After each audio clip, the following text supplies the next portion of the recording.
Tervitus Palle autoringlusest siin ja läheme kohe asja juurde. Ma olen umbes 10 korda lubanud endale, et ronte rohkem ei osta. Ainult korralikud uuemad autod. 5000 eurot pluss. Nii palju siis sellest. See lubadus pole toiminud. Peugeot 307. 250 eurot. Reaalselt 250 eurot. Ma ei suutnud vastu panna. 250 euro eest sain ma komplektse auto, mis sõidab, töötab, millel on juulikuuni ülevaatus.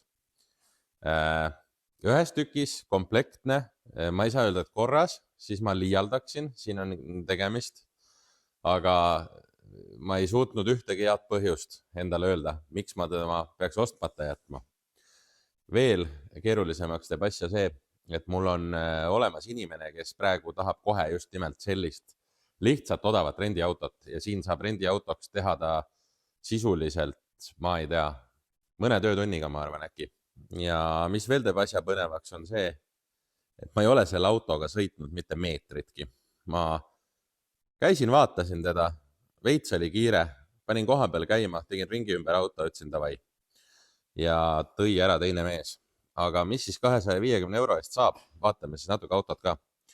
Esiteks saab valuväljed ja ülikorralikud naastud. Mingisugused huvitavad kleepsud on peal. Karbid on värvitud musta värviga ülealumised servad. Need tuleb üle vaadata. Tegelikult mul on info ka selle kohta, et need võivad vajada parandust, aga nendega ei ole hetkel kiire. Taga koopakaared on sellised. See pole just kõige parem, aga taaskord meenutame auto hinda. Siit poolt puudub üks link. Ma reaalselt arvan, et see maksab 10 eurot see link. Ja siin on koopakaar on päris kole. See on kunagise parandusega. Aga taaskord, auto on ülevaatuse poolt kõlblikuks tunnistatud, rattad püsivad all, veerevad, pidurdavad. Siin on vist mingi väike tulede toon kunagi olnud, veel mingi kleeps. Konks on ka taga. Kõige magusam osa. Vaadake neid istmeid. Klassika, taga on ka. Ilmselt ma võtan need maha, aga väga nostalgia värk. Ja vaatame siis korra sisse ka. Siin on olemas ka selline koer. See juba õigustab seda ostu kindlasti. 311 000 on läbisõiduks. Ja juuli 2026 on ülevaatus. Auksiga makka USB-ga. Ja nii, mis siis plaan on? Kõigepealt puhtaks pesta, siis ilu asjad teha selliseks, et on silmale okei. Sellega ei ole midagi katastroofilist. Ja ABS-i tuli põleb, siis vedelikud, refirõhud asjad üle vaadata. Proovi sõit muidugi alustuseks, ma lähen taga esimest korda kohe sõitma. Ja ma ei tea, siis vaatab jooksvalt, et oleks nii-öelda kasutatav. Kui on vaja mingit kettaid, klotse või veermiku juppe vahetada, siis seda teeme ka. Viimastes videotes on olnud mingi mootori merigaraasis, no see pidu ei ole siin lõppenud selles suhtes, et siin on hetkel 1, 2, 3, 4, 5 mootorit. Mis siis toimub? Siin on niisugune fookus, mis on ka vilksanud läbi. See on oma aega oodanud päris pikalt, tal on mootor hetkel maha võetud.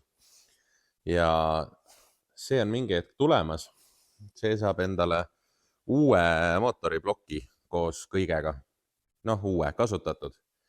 Aga fookuse kohta sisuliselt on see peaaegu ainult üks iluviga. Üli hea kerega fookus ja selle mingi ägedama varustusega ka.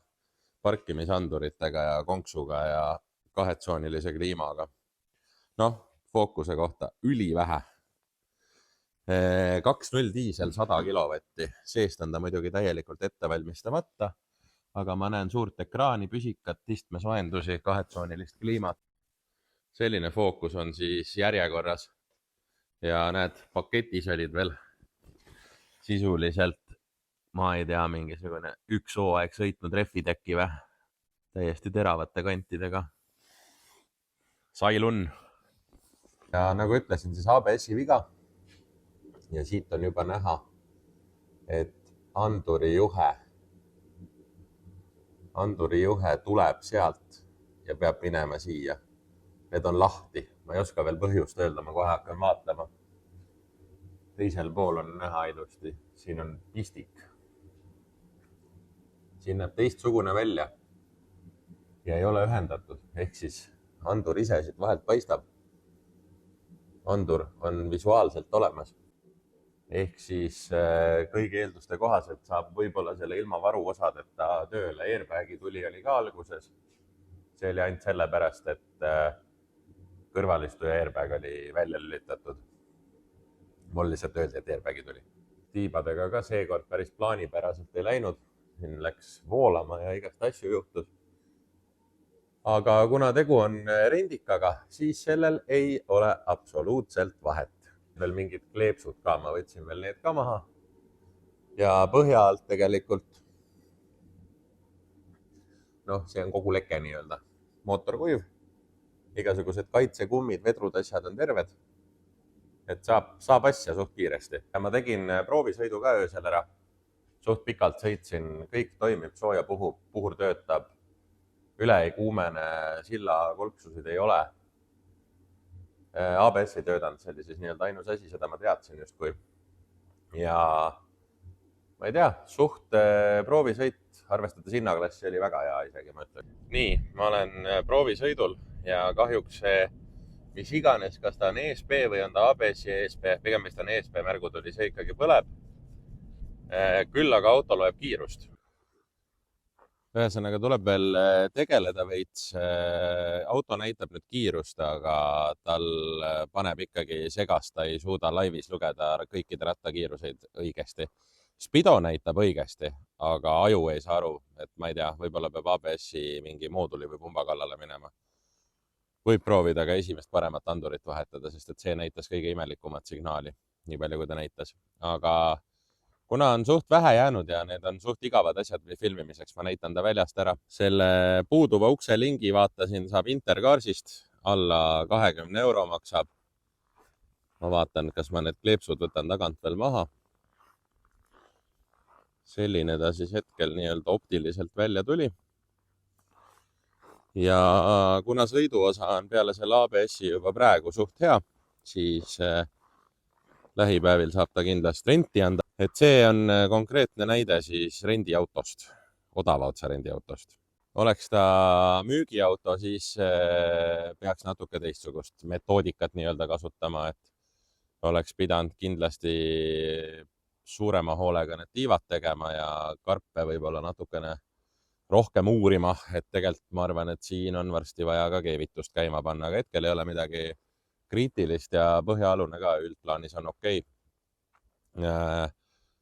Veerevosa on hea, veermik on vaikne, nagu ma juba ütlesin ja kõik vajalikku ta teeb ära ja jupid on tal odavad ja see ongi nii-öelda asja point, et kui ma teda 199 € kuus välja tahan anda, siis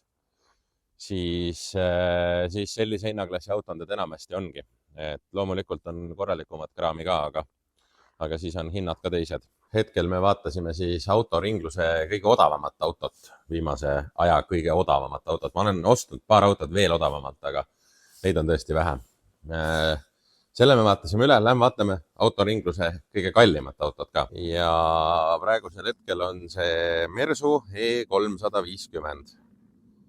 Ja hakkame kohe erinevustest pihta. Siit on kuulda, et töötab Webasto. Ehk siis see auto on mitukümmend korda kallim või nii-öelda siis Peugeot ostuhind versus Mersu müügihind. Ja vaatame seda Mersut ka võrdluseks lihtsalt, et mis sa siis saad, kui sa maksad mitukümmend korda rohkem. Ja ma lähen taga kohe pesulasse, ma pesen ta puhtaks. Täna on selle talve kõige külmem päev, aga ma lähen mitte ise teeninduslikku, kus mulle tavaliselt meeldib käia. Ja siis ma räägin sellest autost natuke lähemalt. See Mersu on kusjuures hetkeseisuga ka müügis. Ehk siis seda saab ka osta. Peugeot ei saa osta, Peugeot läheb rendiautoks. Nii, pesulas on käidud. Vaatame siis natukene seda Mersut veel. Jutu sisu oli siis see, et mis sa siis saad, kui maksad oluliselt rohkem. Siis saab sellise auto. Nagu ma juba ütlesin, E350. See on siis 195 kilovatine variant peaks vist olema nendest 3-liitristest kõige võimsam. Ühtlasi on ta Blue Efficiency tähisega, mis tähendab seda, et ta on suht öko oma võimsa mootori kohta. Tagaveoline automaatkastiga. Väga ilus ja hästi hoitud asi. Konks on ka taga. Parkimisandurid ees ja taga. Ma ei tea, see on vist asi, mida Mersu kohta ütlema ei pea. Webasto, nagu ma eelmistes kaadrites näitasin, puldiga toimib ja ühesõnaga naljaga pooleks siis autoringluse lipulaev hetkel, et pigem alla 10 000 eurosed autod mul reeglina on. Ja tuli ta ka sellise ilusana juba, et tal ei olnud ühtegi suurt viga. Üks link oli katki, see on korras.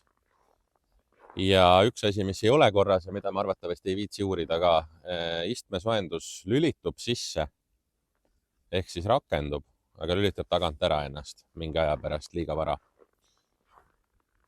Mis tal veel huvitavat on? Ventileeritavad istmed ehk siis suvel. Need, kui keegi ei tea, siis sul on õhk liigub istme all nii-öelda. Nahksisu, must, ilus, terve, korras. Auto on 303 000 sõitnud, Eestisse toodud, panen praegu mälu järgi 2023, aga igal juhul Eestisse toodud siis, kui juba odomeetrite manipuleerimine oli keeruline, ehk siis ma tahaks eeldada, et see on tema õige läbisõit. Hooldusajalugu on ka olemas ja kõik lapib. Hooldusajalugu on väga põhjalik ja ketiarve on ka seal hulgas. Küll varuosa arve ainult, aga vähemalt läheb kokku muu informatsiooniga, et tõenäoliselt siis võiksime eeldada, et kett on tehtud. Äkki oli umbes 2 aastat tagasi.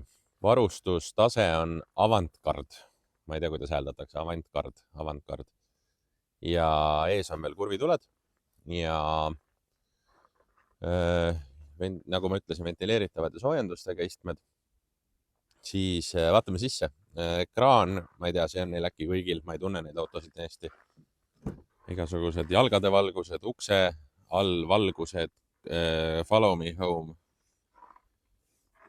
Tagaiste on selline, täiesti ilus, terve. Ja luuk ka elektriline. Ilusti avab, sulgeb.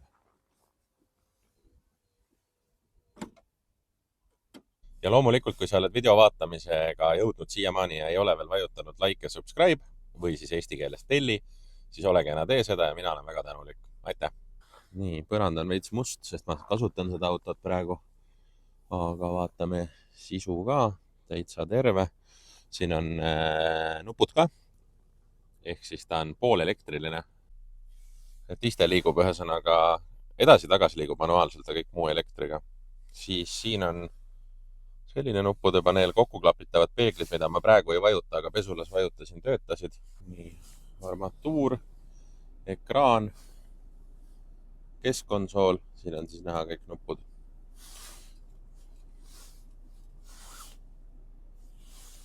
Siis katuseluuk ka, selle ma unustasin täitsa öelda, seda ma ilmselgelt praegu jääga lahti ei tee.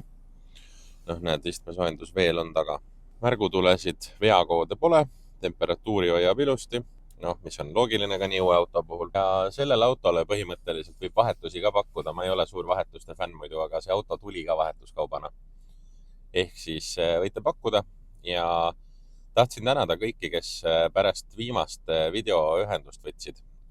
Mul oli rekordiliselt palju erinevaid kõnesid, kirju, pöördumisi, ka otseselt tööalaseid, pakuti autosid, midagi osteti mult, mingid koostöövariandid ja nii edasi. Ühesõnaga hästi palju erinevaid pöördumisi ja ettepanekuid tuli.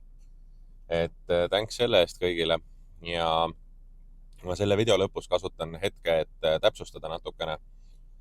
Mulle pakutakse päris palju autosid ja see on väga hea. Aitäh kõigile veel kord. Kui mõni võib-olla arvab, et ma kas ei viitsi vastata või mul on suva või midagi sellist, siis ei, seda see kindlasti ei ole. Aga kui sa mulle kirjutad, ükskõik siis kas Messengeri või e-maili peale, siis ole kena lisa nagu oma sooviavaldusele veidi infot ka, et mul tuli hästi palju selliseid kahjuks suhteliselt perspektiivituid projektide pakkumisi ja tõepoolest, mul on tänaseni osad neist veel vastamata. Ja sest ilmselgelt ma vastan kõigepealt nendele, milles on rohkem perspektiivi, millega on mõtet tegeleda. Ja ma proovin nagu paari lausega iseloomustada, et kui sa tahad mulle oma vana autot pakkuda, ma alati hea meelega vaatan kõik pakkumised läbi, siis täna arvestades, et meil on automaks ja regamistasu, ma ei osta enam sisse selliseid autosid, millel on, ütleme, ülevaatuse saamiseks vaja suuremat sorti remonttöid teha, näiteks kas auto on avariiline või mootori vahetus ja lõpuks valmis toote turuhind on 500 või 1000 eurot. Ehk siis ma toon mõne näitega, ära paku mulle näiteks Chrysler Grand Voyageri automaatkastirikkega, mis on aastast 2005. Sellel on registreerimistasu nii suur, et mul ei ole mõtet seda autot enam korda teha. Küll aga oletame, et sellel Voyageril on veel läbisõit ka 400 000 näiteks.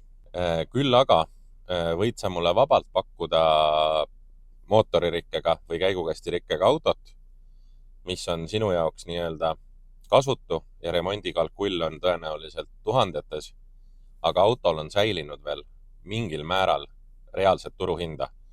Ehk siis ma toon näite, ma olen siin 2 videos läbi lasknud ka. Üks Škoda, mis mulle tuli siis roostes karpidega, selle auto ma ostsin selle pärast, see oli eelmises videos vist käis läbi. Selle auto ma ostsin selle pärast, et ta on alla 200 000 sõitnud automaatkastiga ja muus osas täiesti saab tast asja. Sellel autol on veel mingisugune enam-vähem turuhind, et seda autot ei pea valmis tootena 1000 euroga müüma või 800-ga. Samamoodi olen ma näiteks ostnud, enne käis kaadrist läbi Focus, mis tuli mulle ka mitte käivituvana, aga ta oli niivõrd hea kerega, hea varustusega 2009 aasta, et temast saab ka veel asja, et temal on nii-öelda valmis tootel on mingisugune enam-vähem turuhind ka, kordan veel kord, ei ole 700 eurot või 500 eurot, eks ole. Aga näiteks, ma ütlen tõesti, mul on jäänud mingisugused, a la vana generatsiooni Audi A4-d näiteks, need autod sõitvana ja ülevaatusega on viimastel aastatel seal mingi 500 kuni 1000 euri üldiselt neid müüdud, eks ole. Et siis peab nagu aru saama sellest, et ma ei saa teda 500-ga sisse osta, kui tal on veel rike ka näiteks. Et ma isegi ilma rikketa ei saa, sest et regamistasu on nii suur. Ja selles odavamas hinnaklassis siis tõesti kehtiv ülevaatus on väga suureks plussiks, eriti kui ta kehtib kauem kui kuu või 2. Ja kindlasti on plussiks see, kui rike ei ole nagu katastroofiliselt suur, et kui ei ole mootori või käigukasti rike, aga on mingisugune, ma ei tea, ABS-süsteemi tööta autol põleb märgutuli näiteks või siis, ma ei tea, mingisugune muu tuli põleb. Ja viimasel ajal on mitu väga head pakkumist tulnud. Ma ei ole küll otseselt veel ühtegi ära saanud toodud, aga tegelen veel asjaga. Et mis on täna nagu kõige reaalsem, kus ma saan nii-öelda pakkujaga kaubale ja kus on nagu win-win olukord lõpuks, on sellised, ütleme, 2010-2015 vahemiku autod, millel on siis mingisugune, ühesõnaga mitte käivituvad või siis mitte sõitvad mingi rikkega autod. Nendega on olnud mul viimasel ajal kõige rohkem selliseid kontakte, kus müüja jaoks on nagu suht valik, et kas ta viib vana metalli selle või müüb kellelegi, kes müüb varuosadeks, ehk siis ta ei saa selle auto eest peaaegu mitte midagi. Samas mina näen nagu taastamisperspektiivi, läbisõit on ka muidugi oluline, eks ole, et ma ei taha neid 400-500 000 sõitnud autosid üldiselt. Ja seal ma olen saanud midagi ostetud, olen palju pakkumisi teinud ja olen käinud mingeid asju vaatamas ja nii edasi. Et ühesõnaga siuksed 2010-2015 mingisugust tööd vajavad autod, nendega on viimasel ajal olnud nagu kõige lihtsam. Odavate autodega kohati ka, aga ma vaatan neid natuke teiste parameetrite järgi, mis võib-olla seesama müüja, kes mulle pakub, seda ise vaatab. Tõmbame praegu sellele videole nüüd joone alla, et sai siis võrreldud 2 autot. Näitasin oma viimase aja nii-öelda superostu, see Peugeot, jutumärkides superostu, aga vastu ma ei suutnud pidada, tõin ta ikkagi ära. Ja vaatame, varsti uus video ja uued tegemised. Minu poolt praegu, tšau!